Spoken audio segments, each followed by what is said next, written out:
Making sure your stairs are safe, adding lighting where there isn't lighting, decluttering your hallways. They're just smart ideas, and they're ones that we should all be thinking about. I'm Christine Cyr-Clisette. I'm Kyra Blackwell, and you're listening to The Wirecutter Show.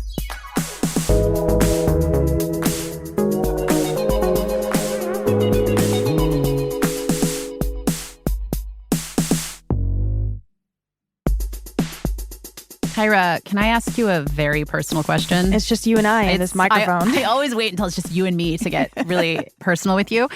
No, this is a deep one. I want to know, do you think about getting old and what that's going to look like for you? Frankly, no. I feel like I'm pretty far from that, but sometimes I do worry about my parents and like what I'm going to do in that situation. Yeah, that's a good point. I think about that. I'm also technically midway through, if I get to 100, close to that. So I am starting to think about that a little bit more, like what does it look like to get old and where do I want to get old? And this is something we've been thinking a lot about at Wirecutter recently because we just finished this big group of articles that we just published all about aging in place. And if you're not familiar with that term, it basically just means growing old in your home, not going to a facility, being able to live your life where you want to, essentially. And so we published this great piece that is written by Doug Mahoney, our star guest who has come on the show before to talk about home renovation. And he wrote a piece that takes you through a home, room by room, and really explains what you should think about if you are considering aging in place for yourself or if you are helping a loved one kind of figure out how they need to retrofit their home. And so we're going to talk to him about that today. It seems like such a helpful thing because it can become so overwhelming. And for Doug to be able to just kind of walk you through all the things you might need to think about or consider and give you an itemized list seems like it's great service journalism. Yeah, it really is. He talked to a ton of experts for this, people who do assessments of people's homes and who work with a lot of older people to really pinpoint the trouble spots in people's homes that commonly come up over and over again. We are going to link to Doug's article in the show notes, and we will also link to all of the products that we talk about today. So after the break, we'll be back with Doug Mahoney to talk about the specific home modifications you may want to consider, both physical changes and tech solutions that could really help you or a loved one. Be right back.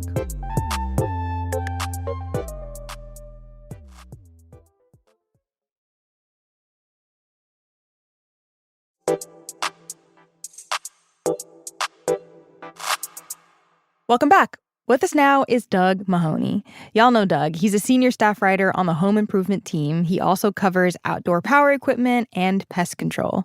He's already been on to tell us about how to fireproof your home, how to rid your house of rodents and pests, and, talk about bidets.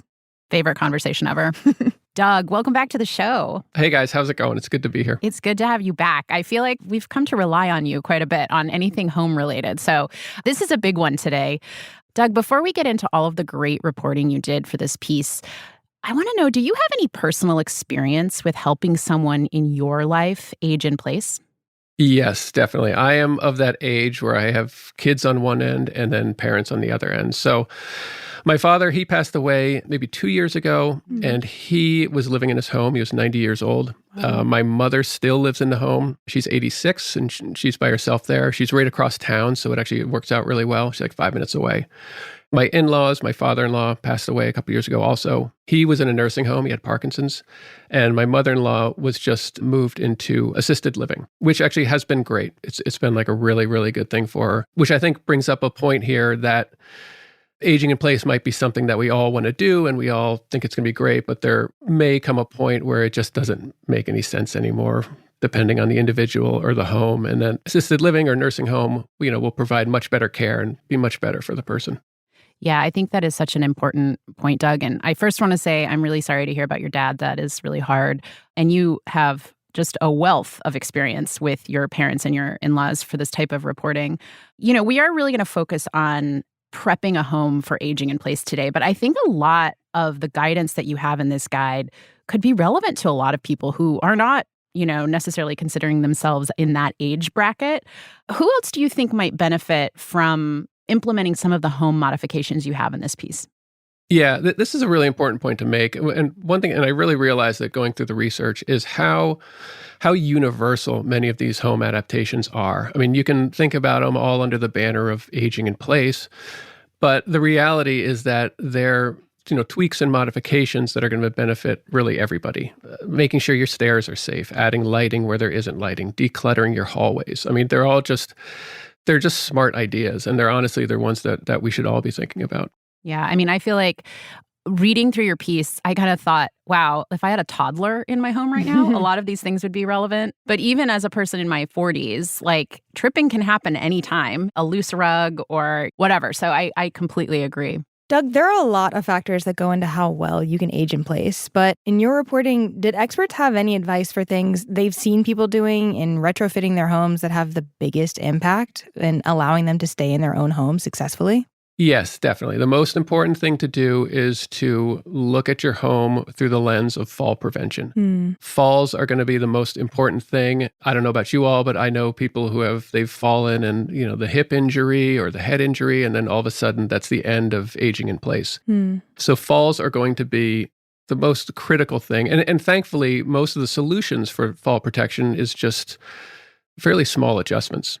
So let's get into some of the details that you have room by room, because it's a very cool feature. If, listeners should go and look at it online because it's beautifully done. It's got great illustrations and it really shows you, kind of lets you zoom in on different parts of a room. And there are too many things in this piece for us to talk about today. So we're going to kind of look at this at a high level with you, Doug, and move through the main areas of a home. So we want to talk about the entryway and living areas, bathrooms, bedrooms, kitchens, and then the exterior of the home. So let's start out with that first one, the entryway and living areas. We're kind of grouping that together. What are the biggest impact modifications that someone should consider for these areas?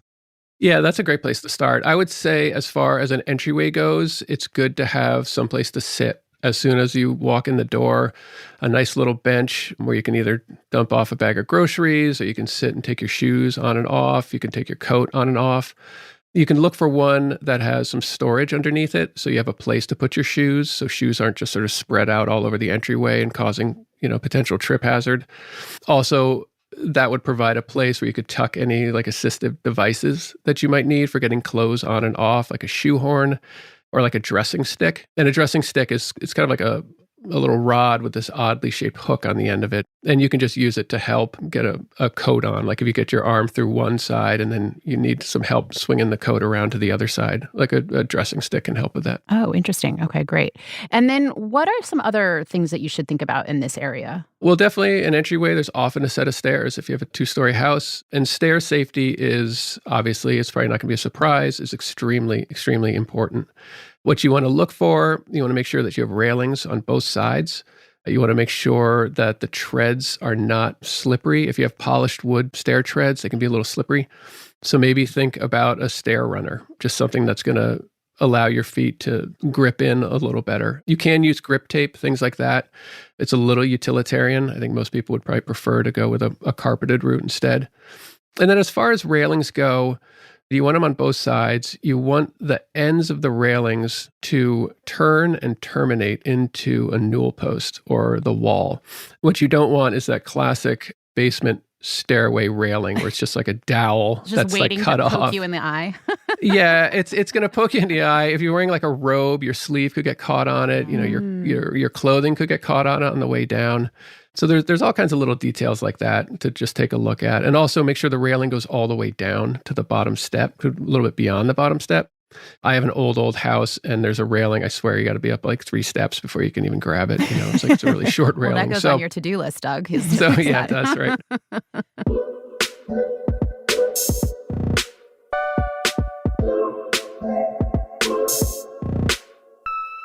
What about the bathroom? This seems like a particularly hard room in the house because there are just so many places to trip or slip or fall. Yeah, the bathroom is probably one of the most important rooms to think through. And again, fall prevention. Falls are going to be the biggest concern. You've got wet feet, you've got tile floors. You want to think about grab bars and like really grippy bath mats and shower mats. And those are especially important with tub showers, where you have to step over the curb to get into the shower.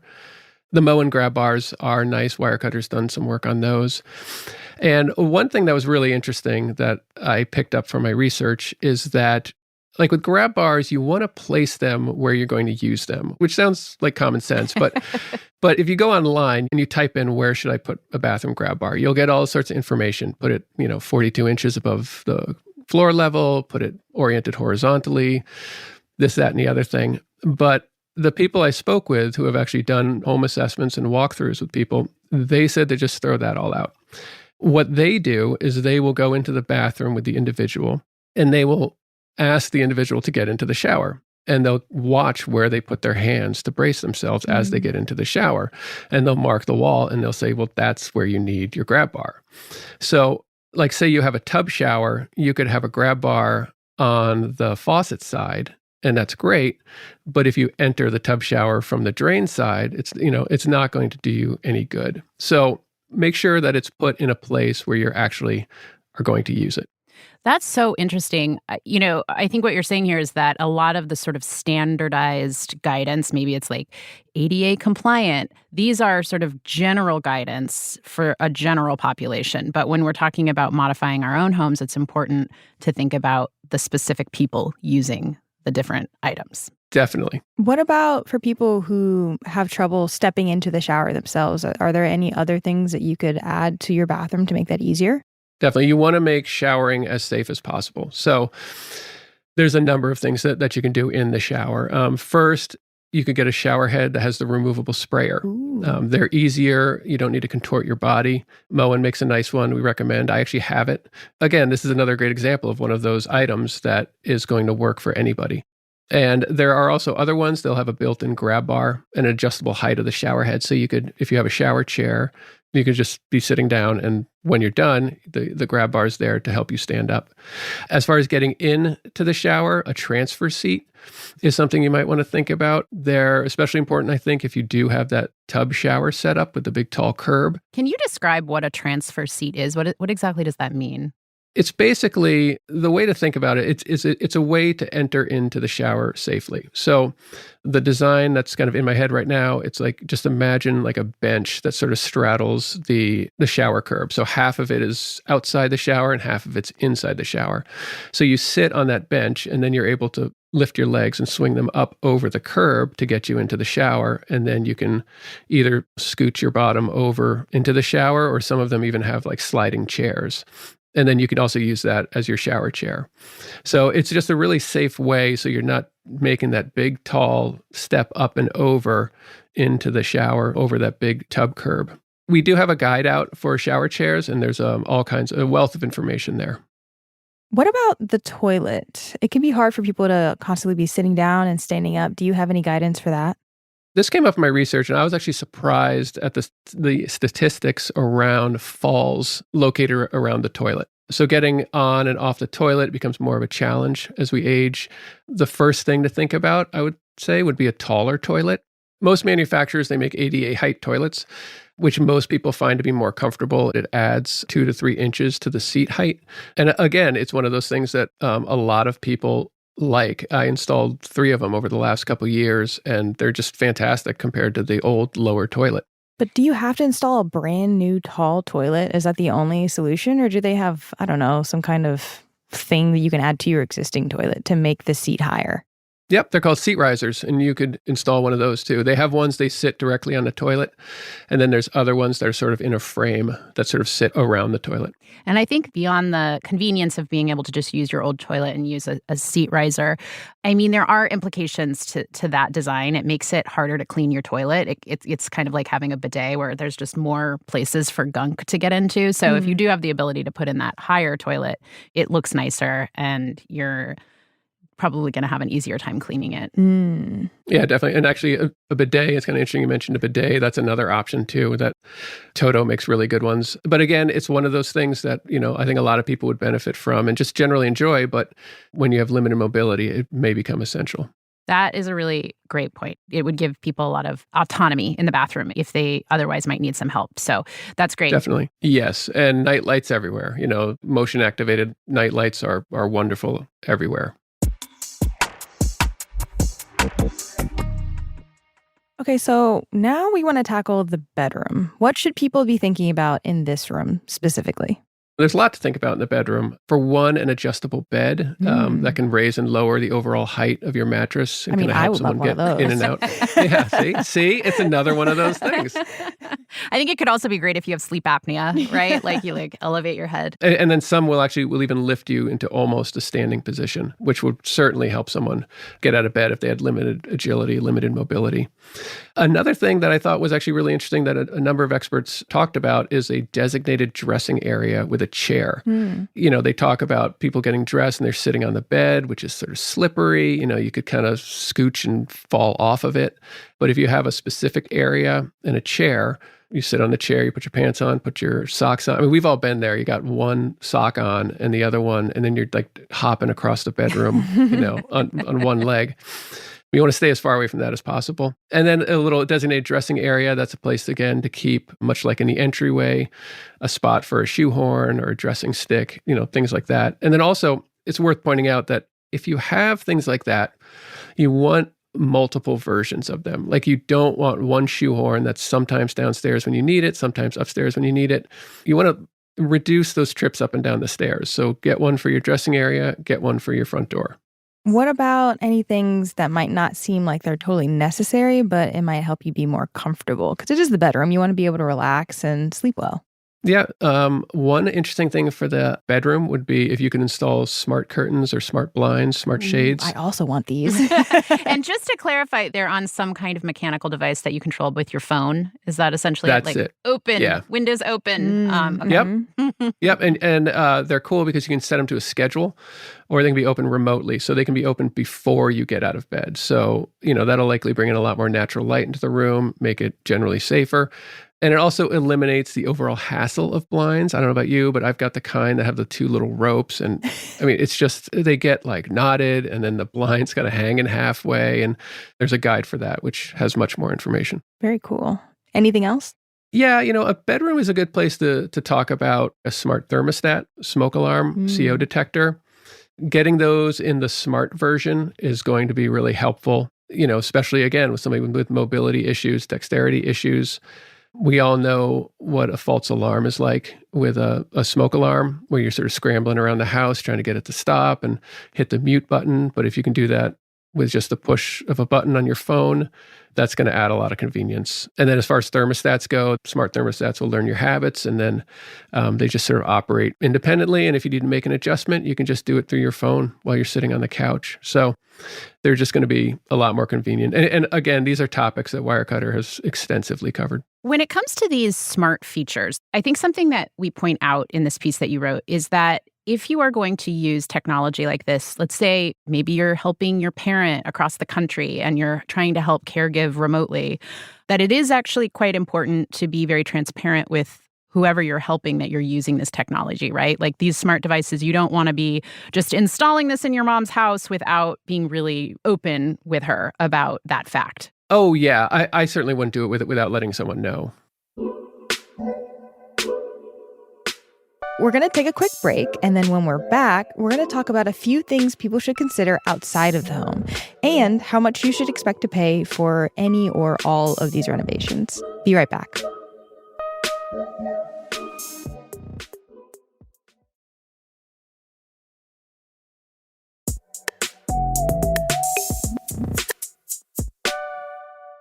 Welcome back. Doug, before the break, we ran through how to think about modifying entryways and living spaces, bathrooms, and bedrooms. Now let's talk about my personal favorite room of the home, which is the kitchen. What are the biggest risks in the kitchen, and how can you help mitigate those? The biggest risks in the kitchen probably center around the stove. And talking to experts, people recommended getting an induction cooktop. Yeah. If you switch over to an induction cooktop, it won't use gas. It remains largely cool to the touch, and there's no chance of any kind of CO poisoning. And that's going to be good once you get into, if memory lapses start coming into the picture. And then there's the idea of getting a large one, of replacing your stove or your cooktop. But that's obviously a really big project. So there are little portable single burner ones that are available. I have one of those. I'm long-term testing it for our kitchen team, and it's great. in a hot summer kitchen, you can just put it out and use it to boil water or do a quick dinner or whatever. I've known people to use those when they're remodeling their kitchen and they don't have access to their regular stove, cooktop, and all that. So I think they're great. What else in the kitchen? In the kitchen, you can do modifications to your dishwasher and oven. There are models available that have drawers instead of doors. Ooh. And those are going to be easy if you have a walker, a wheelchair. Because if you think of getting an item out of an oven, you're really kind of off balance. You're sort of leaning forward. You're picking something up that's pretty heavy. You can get a model, they'll have a drawer, and you just kind of open the drawer, and then there's your food. You could also get something like a convection toaster oven, like a Breville or even an air fryer. Yep. Yeah, definitely. Things like an Instant Pot is another all-in-one cooking item that people recommended. Another good thing you could do in the kitchen is to get a little island that's on rollers, a little small tabletop. Countertops, they're usually on the high side, usually about 36 inches, and you can't get your legs underneath them, so they can be hard to sit at. But if you have like an island on rollers or like a little butcher block situation on rollers, it's just lower, easier to sit at. You can move it out of the way if you don't need it, or you could put it near the sink. If you're doing sink work, you could roll it over the oven if you're doing something over there. It just adds this sort of versatile element to the kitchen that you can kind of customize based on what you're doing. Once again, I could see myself using that in my little apartment. Yeah, I feel like it'd be very convenient. I mean, again, I'm thinking like my kids would love that. That would be very helpful. So let's talk about the last area, which is the exterior of the home. What should people be thinking about here? So basically, your home assessment should really start at the sidewalk. It really should encompass your entire home. So what you want to think about there is the path you take from the car or the sidewalk to your door.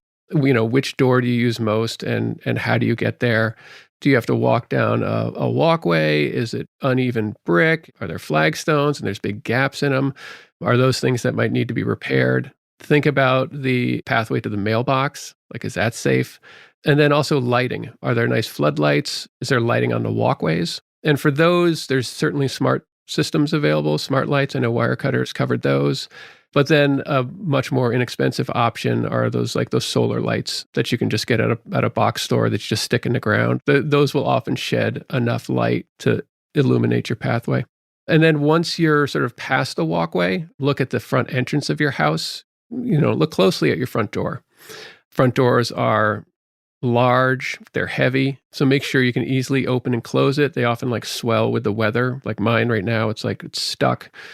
See if you need a grab bar, like on the door casing, a place to kind of brace yourself while you open it. Screen doors and storm doors, they can pose issues. My in-laws, they had one of those screen storm doors with a panel that you switch out. And they had this thing tensioned so tightly that you could hardly open it. And then when you were trying to get through the main door, it was pushing you against the door jamb. So just be aware of those things. Really try and enter your home as if you've never been there before, with an eye out for these things. And then also there are things like automatic door openers available. What is that? The door will open with a little remote control. Oh. And I think there's some that are voice activated too. Doug, you've mentioned a couple times that you talk to people who do home assessments. What exactly is that? How should someone think about whether they should find someone to do a home assessment for either themselves, for a parent, for someone else that they're helping to age in place? A home assessment is when someone, often an occupational therapist, will come to the home and just sort of go through the house with you, top to bottom, and point out these things that I'm pointing out in our conversation here. Although they will go into, it's worth noting that what we're saying is just sort of scratching the surface here. I mean, there's plenty more that someone should consider, and an occupational therapist will know what to look for. Like I said, they'll have you step into the shower. They'll locate grab bars for you. They should be able to help you through the whole process. As far as how to find somebody, a good place to start would be sort of a local council on aging. There's a senior center in the area. Your state has resources as well. Or you could just start Googling around. I mean, there are a lot of independent organizations that help seniors living at home. Some of them, they might help you with your finances as well, and they'll do home checks. There's a sizable infrastructure out there. I want to ask about the cost of it all. I wonder, realistically, how much somebody should expect to pay to retrofit a home like this? That's a very difficult question to answer as far as what someone should expect to pay. I mean, it's a really, really individual thing, and based on like the status of the home, as well as the health and the age of the individuals involved. Like, for instance, a multi-level home might present more issues than a ranch would. Or an older home, it'll probably be less suited for these adaptations compared to a newer home. So it's really individual. I mean, you may just be somebody who adding a few grab bars and cleaning up some clutter, maybe a few smart home items, and that will help you go a long way. And as far as these modifications being renter friendly, the majority of them, I would say, definitely are. I mean, the most important ones, I would say, are. You're not going to be able to renovate your bathroom, but you can definitely get better shower mats, add lighting, take advantage of all the smart home gear. I know that from watching people in my life who are navigating being caregivers for parents, for sometimes in the case of spouses, the cost of renovating things can be really overwhelming, especially if you're dealing with someone on a fixed income. So I wanted to mention this. We have another piece in this suite of articles that we just published about aging in place. It's a great piece by another writer, Dan Koppel, profiles a bunch of different people who are aging in place and how they're doing it. And he has a resource section. He specifically mentions an organization called Rebuilding Together, which provides no-cost home repairs if you are eligible. So I think that's a great resource, and we have a few more resources in that piece. That's great. Let's go back to the version where you're paying out of pocket. You are paying for these renovations either for yourself or for someone else. If you do not have a big budget, let's say you have a couple $1,000s to work with, what is on your short list of the things that people should really prioritize? We've talked about tripping and falling, so I have a guess that it's going to have to do with that. But where would you put the money? Well, yep, you got it. I mean, it's first thing is it would be fall prevention. So thankfully, those actually are fairly inexpensive solutions, as far as grab bars, bath mats, lighting, securing rugs down, an additional handrail to the stairs. All those things are fairly inexpensive. From there, I'd say the next step would be getting into some of the smart home stuff. And then maybe that's where you start kind of reorganizing your kitchen. And so, this actually leads into another idea, which a number of people mentioned, which is that it's really good to get ahead of these ideas. As soon as, you feel like you're kind of established in your long-term home, or maybe even before then, just start thinking about these ideas, because you don't want to be modifying your home in a stressful situation when you have to. So if you approach this topic over a number of years, you can sort of spread out the cost, always kind of know in your mind what the next thing might be. But if you're put in a position where something's happened and all of a sudden you need to modify a home, it just gets very, very stressful and you're doing a lot at once. There's better ways to approach it. I also think it's important to say that your piece has a lot more guidance than we've been able to cover here today. There are a lot of great specific product recommendations. And I think a nice thing about a lot of the things that we recommend is that our team is also thinking about the aesthetics of these items. A lot of times, assistive technology like grab bars, shower chairs, walkers, they are not the most aesthetically pleasing. And I think that can be a barrier for some people to want to use them or have them in their home. And so wherever possible, we really do try to think about how will these look in somebody's home. So you could go to our grab bar guide and see that there are very sort of institutional looking grab bars that are very inexpensive.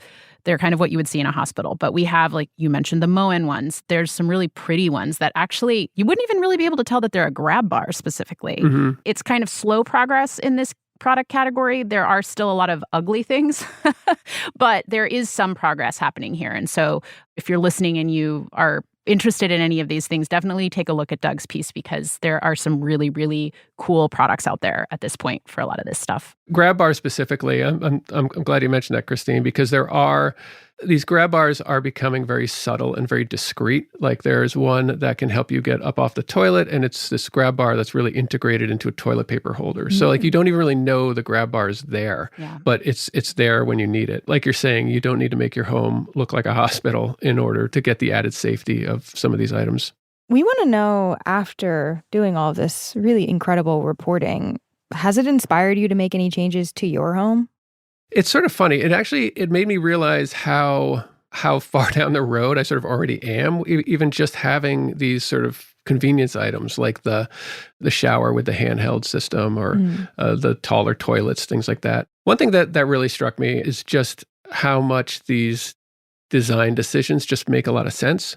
we did a big renovation here a couple of years ago. And throughout part of that, we took our laundry from our nasty basement and we moved it up to the first floor. And then we kind of moved some bedrooms around. So then the master bedroom came down to the first floor from the second floor. So we made those decisions based on convenience. And it turns out that I now have first floor living. And it's a great thing. It was not born from any specific idea. Like I'm not sitting here going like, oh, look at me. And now I'm aging in place. But, just sort of following these convenient decisions. It goes beyond aging in place, put it that way. Well, Doug, we've made it to our final question, which is, what is the last thing you've bought that you really loved? So the last thing I bought that I really loved, and this actually vaguely is related to this, is that when my father passed away, I ended up inheriting his record collection. And it's this phenomenal record collection. He lived in Puerto Rico for like 13 years in the 50s. And so he was a record collector.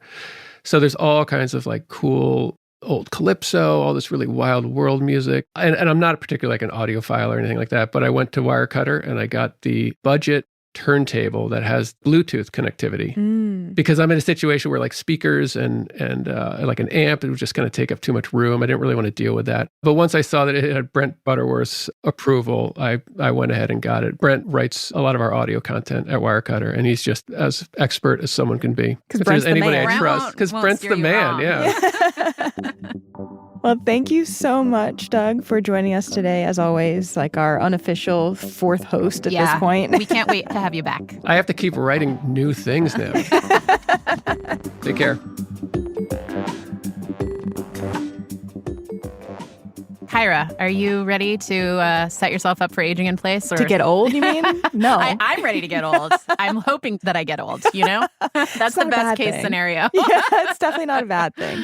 But no, this is a lot of stuff that you can and should do for your house, but geez, it's a long list. Yeah, it is a long list. So are there any home modifications that you're considering doing from Doug's list? I think a really realistic one for me is I do have this rug in my living room that's always curled up on the corners and I'm always tripping over it. Yeah. I don't know why it's never occurred to me to just tape it down. So really, after talking to Doug, I am really thinking about the entryway to my apartment, which everybody takes their shoes off out there and everybody is sort of hopping around, taking their shoes off, and it's very awkward. And I'm thinking about guests who come over, my parents who come over. It's like, it would be nicer if we had a better place for them to sit. So I'm going to think through that. And then I think I'm getting a new shower head. I think I'm going to get one like Doug has that has the handle because we're due for a new shower head. It's a little luxury that people really overlook. Yeah, absolutely. Well, if you were intrigued by anything that we talked about today, make sure and look in our show notes. We're going to link to Doug's article, a couple of the other articles that are in this big package around aging in place, and we will have links to all the products we talked about. Okay, well, that's it for us. Until next week. Thank you so much for listening. Bye. Bye. The Wirecutter Show is executive produced by Rosie Guerin and produced by Abigail Keel. Engineering support from Maddie Mazziello and Nick Pittman. Today's episode was mixed by Katherine Anderson. Original music by Dan Powell, Marian Lozano, Rowan Nemisto, Katherine Anderson, and Diane Wong. Cliff Levy is Wirecutter's deputy publisher and general manager. Ben Fruman is Wirecutter's editor-in-chief. I'm Christine Cyr-Clisette. I'm Kyra Blackwell. Thanks for listening. Doug, welcome back to the show. Hey, everybody. How is it?